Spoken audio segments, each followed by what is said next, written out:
इस पे काम शुरू हुआ। 1 साल तक दिन रात इसके ऊपर काम चलता रहा। और 1 साल बाद में 2006 में जब इसको लॉन्च किया तो it was a complete disaster, it was a failure. मैं रोज़ की तरह वॉलीबॉल खेला अपने फ्रेंड्स के साथ में। उसके बाद में मेरा एक रूटीन था कि मैं और मेरा एक friend, one of my childhood friends, हम दोनों रात को वॉक करते थे 11 बजे। तो मैंने उससे पूछा, मैंने कहा यार एक बात बता, चक्कर क्या है? मैंने तुझे इतनी बार देखा है कि तेरी लाइफ के अंदर इतनी मेजर प्रॉब्लम्स आ जाती हैं, लेकिन अगले दिन तू फिर नॉर्मल हो जाता है। वो कहता है यार देख बिल्कुल साफ है, जिस दिन ऐसा कुछ होता है, जब मैं कुछ सोच रहा होता हूँ कि ऐसा होना चाहिए और वैसा नहीं होता, उस दिन तो मैं डिप्रेस हो जाता हूँ, लेकिन अगले दिन मैं नॉर्मल इसलिए हो जाता हूँ क्योंकि रोज़ रात को पिछले 4 साल से मैं गाना सुनता हूँ। तो मैंने कहा यार उससे क्या होता है? कहता है अभी बताता हूँ क्या होता है, लेकिन कहता है मैं तेरे को गाना नहीं बता सकता कौन सा है, तू बहुत हंसेगा यार, तू मजाक उड़ाएगा मेरा। मैं कहा नहीं बोलना कौन सा गाना है। कहता मुसु मुसु हासी देव में लई लई। इस गाने की खास बात यह है, इस मूवी की खास बात यह है कि इसमें जितनी भी स्टार कास्ट थी वो सारी नई थी। मतलब इसमें कोई भी पुराने एक्टर्स नहीं थे, सारे नए एक्टर्स और एक्ट्रेसेस थे। तो कहता है मैं जब भी इस गाने को सुनता हूँ तो मैं अपनी आंखें बंद कर लेता हूँ और अपने आगे ना एक सिचुएशन को इमेजिन करता हूँ कि हम एक मूवी थिएटर में बैठे हैं, मेरे फैमिली मेम्बर्स मेरे साथ में हैं, मेरे फ्रेंड्स मेरे साथ में हैं, तू है, मैं हूँ, हम सब लोग हैं, और उस बड़ी स्क्रीन पे मैं हूँ।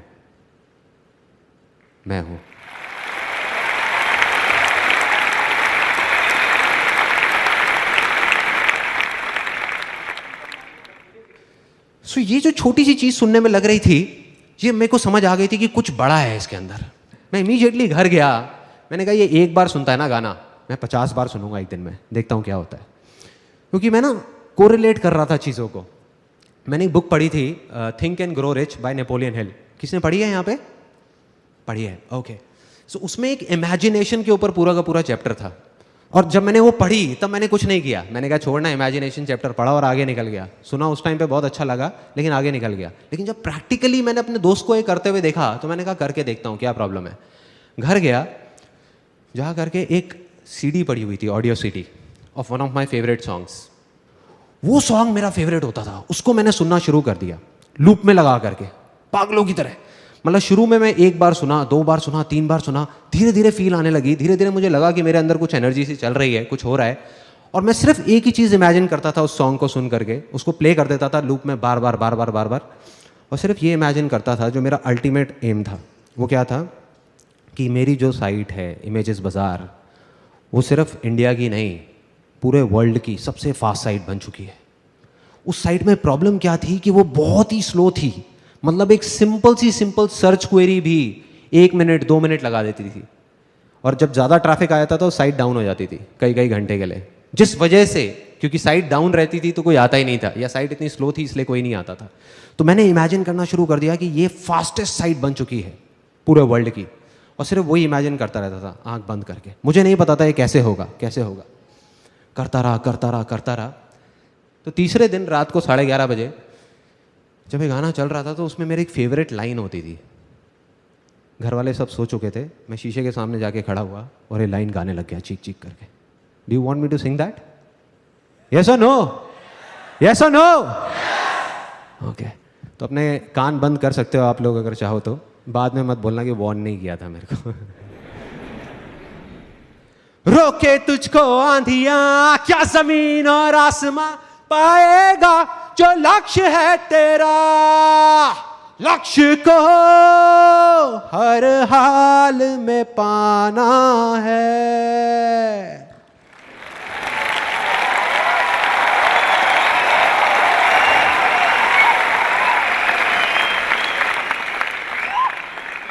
बड़ी अजीब सी लगेंगी बातें सुनने में, लेकिन मेरे को पता नहीं ऐसी अजीब चीज़ों में बहुत मज़ा आता है। तो ये जब किया, उधर से बाहर से मेरी मदर की आवाज़ आई, संदीप बेटे तुम अकेले नहीं रहते इस घर में। सुबह 6 बजे मेरी नींद खुली। मैंने ठान लिया, मैंने कहा अब जब तक ये साइट ठीक नहीं हो जाएगी, जब तक मुझे जवाब नहीं मिलेगा, मैं घर नहीं आऊँगा, मैं ऑफिस में बैठा रहूँगा। 8 दिन तक पागलों की तरह नेट पे बैठ करके ढूंढ रहा था, जवाब ढूंढ रहा था कि क्या होगा, कैसे होगा, क्या करूँगा, क्या नहीं। और ढूंढते ढूंढते ढूंढते ढूंढते धीरे धीरे अब मैंने प्रोग्रामिंग सीखना शुरू किया. I learn the basics of programming on my own. I learn how to read codes. I learn how to optimise search queries. आप लोग मेरे से ज़्यादा अच्छे तरीके से जानते होंगे इस बात को. डेटाबेस जो डिज़ाइन था हमारी, जो पूरा का पूरा जो पीछे का स्ट्रक्चर था, वो बिल्कुल बेकार था. तो मैंने जब वो सारा कुछ किया, डेटाबेस डिज़ाइन बनाया पेपर पे ही, अपना पेन पेपर ले करके, ये सब करने के बाद में क्या हुआ, वो जा करके मैं अपनी प्रोग्रामिंग टीम के साथ बैठा, उनको बोला कि ये हमको करना है. उसके बाद में उनको बताया कि इस चीज़ को ऐसे प्रोसीजर्स में कन्वर्ट करो, दिस वाज द प्रॉब्लम, ये प्रॉब्लम, वो प्रॉब्लम, बहुत चीज़ें हुई. 15 दिन बाद वो साइट लॉन्च हुई वापस से रिवैम्प करके, और अब की बार वो साइट नहीं रुकी, चल रही थी. तो वो जो चीज़ 2 मिनट लग रही थी, 1 मिनट लग रहा था, it came down to 1 second, 2 second, मतलब सारी प्रॉब्लम सॉल्व. और जैसे ये चीज़ हुई, उसके 1 महीने के अंदर अंदर, ज़्यादा टाइम नहीं लगा, ट्रैफिक आ गया साइट के ऊपर, लोग आने शुरू हो गए, सेल्स होनी शुरू हो गई, सब कुछ ठीक हो गया. सारी प्रॉब्लम जैसे कभी थी ही नहीं ऐसा लगने लग गया.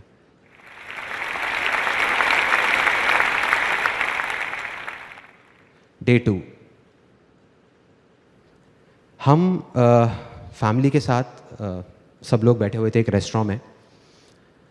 It was in the year 2007. अंदर ही अंदर कुछ चल रहा था मेरे. There was something which was going on. और वो क्या था कि हमारा जो बिजनेस था, ये जो इमेजेस बाजार था, ये ना ग्रो नहीं कर पा रहा था. It was kind of stuck at the same level. जैसे जो सेल्स, जब साइट ठीक हुई उसके बाद एकदम से ऐसे गई, then it was moving like this, एक स्ट्रेट ग्राफ की तरह. मतलब it was not going like this, ऐसे नहीं हो रहा था. उस रेस्टोरेंट से जब खाना खा के हम नीचे उतरे, तो मैं गया उस रेस्टोरेंट के ओनर के पास में, जिनको हम प्यार से मामा बोलते थे, मैं और मेरे सारे दोस्त. उनके पास में गया, मैंने कहा मामा यार एक बात बताओ, यहाँ पे हमारे एरिया में पता नहीं कितने रेस्टोरेंट्स खुले होंगे, उसमें से बहुत सारे तो बंद हो गए, और कुछ हैं जो धक्का दे दे करके चल रहे हैं, चलते जा रहे हैं. लेकिन आप हो, आपने एक छोटे से सेटअप से शुरू किया था, एक सिंगल छोटी सी दुकान से, और आज आपने इतना एक्सपैंड कर लिया. मतलब पहले एक दुकान थी, अब आपकी ऊपर इतनी सारी दुकानें ले ली आपने, 2 फ्लोर्स ले लिए, और आप एक्सपैंड करते ही जा रहे हो, इतनी तेजी से ग्रो कर रहे हो. भाई चक्कर क्या है, क्या चक्कर है? मतलब कुछ ना कुछ तो है ना कहानी. तो जैसे एक नॉर्मल रिएक्शन होता है, उन्होंने कहा अरे बेटा कुछ नहीं है, सब ऊपर वाले की कृपा है. मैं कहा नहीं मामा, कुछ ना कुछ है, कुछ तो है. मतलब मैं नहीं मान सकता कि ऐसे ही, मतलब ये तुक्का नहीं हो सकता, ये नहीं हो सकता. और मैंने उनके मुंह पे बोला, मैंने कहा ऐसा भी नहीं है कि आपका जो खाना है वो बहुत टेस्टी है. मैं कहा there are lot of other restaurants जिनका खाना आपसे अच्छा है, फिर भी वो इतना नहीं चल रहे. कहते लगता है तू नहीं मानने वाला. मैंने कहा नहीं. कहते 1 घंटे बाद आइयो, फिर बताऊंगा. तो मैं अपने घर वालों को ड्रॉप करके आया. उन्होंने अपना थोड़ा बहुत काउंटर समेटा, ऊपर सीढ़ियों पर जाने लगे. मैं और वो दोनों गए, उनकी किचन में चले गए. फिर उन्होंने जा करके अपने आदमियों से बोला, जो भी वहाँ पे किचन में काम कर रहे थे, हाँ भाई हो गया सबका, चलो समेटो. फिर 3 लोग, उन्होंने 3 बड़े बड़े भगोने उठाए, पतीले होते हैं भगोने, बड़े बड़े बोल. उसमें एक में दाल मखनी थी, एक में ग्रेवी थी, एक में थोड़ा डार्क से कलर की ग्रेवी थी. वो उठाए और बाहर निकल गए, वहाँ से नीचे सीढ़ियों पे जाने लग गए, नीचे उतरने लग गए. नीचे गए, सड़क पे चले गए, मैं भी पीछे पीछे. मैंने कहा देखता हूँ भाई क्या चक्कर है, क्या कहानी है. सड़क पे जा करके उन्होंने तीनों ने वो ले जा करके नाली में डाल दिया. मेरे को समझ नहीं आया, मेरे को अभी भी क्लियर नहीं हुआ. मैंने कहा ये क्या है मामा, ये इससे आपकी सक्सेस का क्या कनेक्शन है? तो उन्होंने एक ऐसी लाइन बोली कि मैं हिल गया, कि मैं हर रोज अपनी तसल्ली के लिए अपने पैसे को नाली में बहा देता हूं. उन्होंने बोला और वहां से चले गए. मैं वहीं खड़ा रह गया. मैं सोच रहा था, मैंने कहा इसका क्या मतलब है. मैं घर गया, नींद नहीं आ रही थी, सोचता रहा, दिमाग चल रहा था. मैंने कहा इसको ब्रेक कर करके समझना पड़ेगा, एक बार में पूरा समझ नहीं आएगा. तो उसका पहला पार्ट कि मैं हर रोज, मैंने कहा समझ आता है, इसका मतलब यहां तक समझ आता है, अपनी तसल्ली के लिए. ये सेकंड पार्ट था उसका. मतलब कि वो ये जो कर रहे हैं वो अपनी तसल्ली के लिए कर रहे हैं। इसका क्या मतलब हुआ कि वो किसी और की तसल्ली के लिए नहीं कर रहे। कोई और कौन? मैं, जो उनके रेस्टोरेंट में खाना खाने जाता हूँ, या मेरे जैसे और बहुत सारे लोग, मतलब कि उनके कस्टमर्स। यहाँ पे बात कर रहे हैं सेल्फ सेटिस्फैक्शन की, ये अपनी तसल्ली की बात कर रहे हैं, कस्टमर सेटिस्फैक्शन की बात नहीं कर रहे। और मुझे धीरे धीरे समझ आने लगा हमारी प्रॉब्लम, कि हमारी प्रॉब्लम क्या है, इमेजेस बाजार की प्रॉब्लम क्या है, कि हम कस्टमर सेटिस्फैक्शन पे जा करके रुक गए हैं, अटक गए हैं। कस्टमर सेटिस्फाइड हो गया, शांति से बैठ जाओ ना। तो इस वजह से हम शांति से बैठे हुए थे। हमने कहा हाँ सब सही है, सही है, सही है। तो यहाँ पे समझ आने लगा, मेरे को समझ आने लगा कि मुझे क्या करना है। और उसका जो लास्ट पार्ट था उनके डायलॉग का, कि मैं अपनी तसल्ली के लिए अपने पैसे को नाली में बहा देता हूं, इस डायलॉग ने मुझे हिला के रख दिया अंदर तक। ये मेरे को समझ नहीं आ रहा था। हमारी फैमिली में, मतलब मेरी फैमिली में क्या होता है कि अगर हम एक स्कूटर भी खरीदते हैं ना, तो उसकी जो पॉलीथिन्स हैं वो 1 महीने बाद उतारते हैं। मतलब इतना हम पैसे को बचा बचा करके चलते हैं। सिर्फ एक ही चीज़ सुनी है, सीखी है बचपन से आज तक, money saved is equal to money earned, कि बेटे पैसे को बचाओ, पैसे को बचाओ। तो इस तरीके से मैं चल रहा था। और दूसरी तरफ ये आदमी क्या बोल रहे थे कि पैसे को नाली में बहा दो। समझ आया, मैंने कहा कि यही दम चाहिए, ये करना है किसी तरीके से, और अगर मैंने ये कर दिया तो काम हो गया। मैं गया, जा करके अपने ऑफिस में सबकी मीटिंग बुलाई, जा करके उनको बोला, मैंने कहा अब से हमें अपने पैसे को नाली में बहाना है। तो सब मेरी शक्ल देख रहे बैठ करके, कहते ये क्या बोल रहे हैं। मैंने कहा ओ सॉरी, मैं समझाता हूँ कि हमें क्या करना है। हमें अब से अपने सेटिस्फैक्शन के बारे में सोचना है। तुम्हारा सेटिस्फैक्शन, मेरा सेटिस्फैक्शन, हमारा सेटिस्फैक्शन। एक दिन में हम अगर 100 इमेजेस भी शूट कर सकते होंगे तो हम सिर्फ 25-30 इमेजेस करेंगे। लेकिन वो 25-30 इमेजेस ऐसी होनी चाहिए कि आंखें फट जाएं देख करके, तुम्हारी भी और मेरी भी। तुम सिर्फ ये बताओ कि तुम्हें किस तरह का शूट करने में मजा आएगा, ऐसा क्या होना चाहिए कि तुम्हें मजा आए। छोड़ो क्लाइंट को, छोड़ो मुझे, पैसा कितना भी लग जाए, बह जाए, कोई टेंशन नहीं है। कहते सबसे पहले हमको फोटोग्राफी इक्विपमेंट्स जो हैं वो नए लेने होंगे। अभी हम इंडियन यूज़ कर रहे हैं ज़्यादातर, लाइट्स और ये वो सारी चीज़ें। कहते वो अगर हम इंटरनेशनल ले लेते हैं जो बहुत एक्सपेंसिव है तो हमारी क्वालिटी बढ़ सकती है। मैंने कहा ले लो, डन। मैंने कहा कल ही लो, परसों तक भी नहीं रुकेंगे। वो हो गया। मैंने कहा और क्या कर सकते हैं। कहते और हम जो लोकेशंस हायर करते हैं अपने शूट के लिए, वो अभी हमारा एक बजट है 5-7 हज़ार रुपये का, अगर हम उसको बढ़ा देते हैं। मैंने कहा कितना बढ़ाना है। कहते 20-25 हज़ार रुपये में बहुत अच्छी लोकेशन आ सकती है। मैंने कहा करो। मैंने कहा इंडिया से हम फॉरेन में मॉडल्स लेकर के जाएंगे, वहाँ जा करके शूट करेंगे, करो। ऐसे हर चीज़ का बजट बढ़ा दिया। एक्साइटमेंट किस लेवल पे था, I can't express it in words. उस टाइम पूरी की पूरी टीम का, सबको इतना मज़ा आ रहा था। रोज़ एक ऐसा शूट निकल के आ रहा था जो पहले वाले से लाख गुना बेटर था। 2 महीने बाद पूरी की पूरी ये नई कलेक्शन हमने लॉन्च करी अपनी साइट पे, and you won't believe it, उसके 1 महीने के अंदर अंदर हमारी साइट पे, जब मैंने पीछे एनालिटिक्स से देखा, ट्रैफिक 10 गुना बढ़ गया, 10 टाइम्स इन 1 मंथ।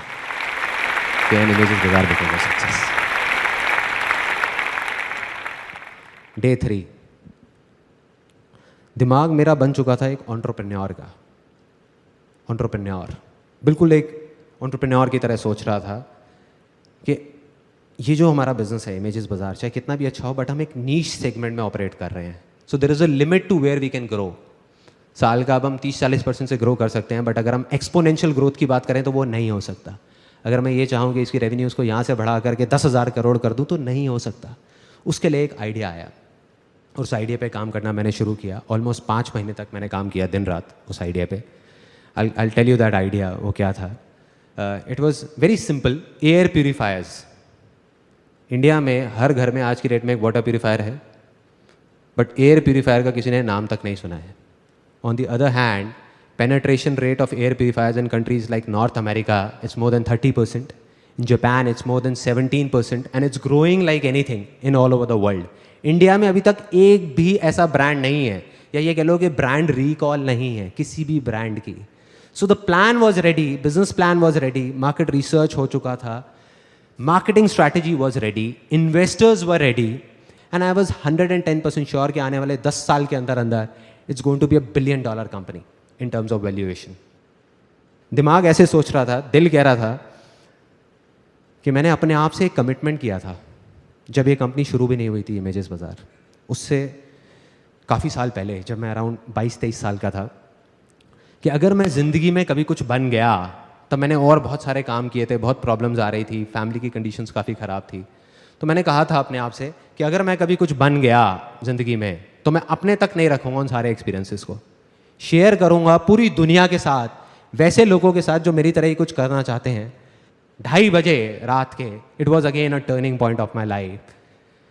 वो बिज़नेस प्लान को मैंने फाड़ा, मार्केटिंग स्ट्रैटेजीज़ की पूरी फाइल बनी हुई थी उसको फाड़ा, जो इन्वेस्टर्स के सारे डॉक्यूमेंट्स थे सबको फाड़ा, ले जा करके डस्टबिन में डाला, अपना हैंडी कैम ऑन किया, मतलब मैंने अपने दिल की सुनी, दिमाग की नहीं। उस टाइम पे हैंडी कैम ऑन किया और जो मन में चल रहा था वो रिकॉर्ड कर दिया कि अब मैं ये करने वाला हूँ, वो करने वाला हूँ, मैं ये करूँगा, वो करूँगा। अगले दिन उसको एडिट करके यूट्यूब पे डाल दिया उस वीडियो को, और ऐड निकाल दी न्यूज़पेपर में, free life changing seminar by Sandeep Maheshwari. और एक ऐसी चीज़ करी जिसका मुझे कुछ नहीं पता था क्या होने वाला है, मन में डर था, बहुत कुछ था, लेकिन मैंने सिर्फ अपने दिल की सुनी, क्योंकि पूरी ज़िंदगी मैंने यही किया था। तो मैंने कहा अब मैं अपने दिमाग की नहीं सुनने वाला। और उसको करना शुरू किया। शुरू में बहुत छोटे लेवल पे, ऑफिस में ही एक छोटी सी जगह बना ली, वहाँ पे सिर्फ 20-25 लोग आते थे। मतलब कुछ था, मुझे नहीं पता था इसको करके क्या होने वाला है, पागलपन था, बेवकूफ़ी थी। ऑफिस में भी सब सोच रहे थे क्या हो रहा है, क्यों हो रहा है, घर वाले कह रहे थे क्या कर रहा है, क्यों कर रहा है, फ्री के सेमिनार्स, क्या फंडा है यार, और open to anybody and everybody, कोई भी आए, कहीं से भी आए। पहले 25 लोग आए, धीरे धीरे वर्ड ऑफ माउथ स्प्रेड हुआ। उसके बाद में 30-40 लोग आने लगे हर हफ्ते, 50 लोग आए, 100 लोग आए। उसके बाद में जगह कम पड़ने लग गई, तो हमने एक ऑडिटोरियम हायर करना शुरू कर दिया दिल्ली में। वहाँ पे हर हफ्ते के 400-500 लोग आते थे। उसके बाद में finally 20th October I conducted my last life changing seminar. और मुझे वो मोमेंट याद है जब पूरा स्टेडियम भरा हुआ था और मैं वहीं साइड में खड़े होकर के देख रहा था। It was kind of unbelievable for me. मुझे समझ नहीं आ रहा था ये हो क्या रहा है, कहाँ कहाँ से लोग आ रहे हैं, कौन कौन है, मैं किसी को जानता नहीं, पहचानता नहीं। और जब मैं वहाँ से नीचे उतरा तो लाइफ में पहली बार मैं रोया था। मेरे साथ में और हज़ारों लोग उस स्टेडियम में बैठे थे। कुछ ऐसा हुआ था उस दिन जो मैं अभी एक्सप्रेस नहीं कर सकता, मैं एक्सप्लेन नहीं कर सकता क्या था वो वर्ड्स में। लेकिन फिर भी अगर मैं कोशिश करूं एक्सप्रेस करने की, वो कुछ ऐसी है फीलिंग कि अगर अभी आप मुझे ऑप्शन दो कि या तो ये 10 प्राइवेट जेट हैं, ये मैं रख सकता हूं, या ये जो मेरी फीलिंग है, जो मैं अभी फील कर रहा हूं, या जो मैंने तब फील किया, ये सब करके जो मैं कर रहा हूं, इन दोनों में से किसी एक चीज को मैं रख सकता हूं और दूसरे को मुझे बस हटाना होगा, तो मैं एक सेकंड भी नहीं लगाऊंगा, आग लगा दूंगा 10 के 10 प्राइवेट जेट्स में। यह है मेरे लिए सक्सेस आज के टाइम में। क्योंकि ना मुझे अब जाकर के असली सक्सेस जो है उसका मतलब समझ आ गया है। वो ये नहीं है कि हम कुछ चीजें इकट्ठी करने के लिए, जैसे प्रॉपर्टी, कार, बैंक बैलेंस, कुछ चीज़ें इकट्ठी करने के लिए ज़िंदगी भर बस भागते रहें, और जो चीज़ें हमारे पास नहीं हैं उसको सोच करके हम बस रोते रहें। ये नहीं है सक्सेस, ये सिर्फ एक ढोंग है, दिखावा है और कुछ नहीं है। असली सक्सेस है जो मैंने फील करी है, जब आप कुछ ऐसा कर जाओ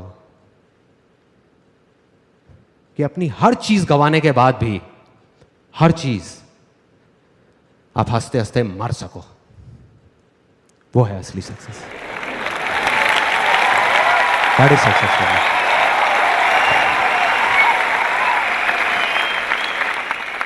थैंक्स।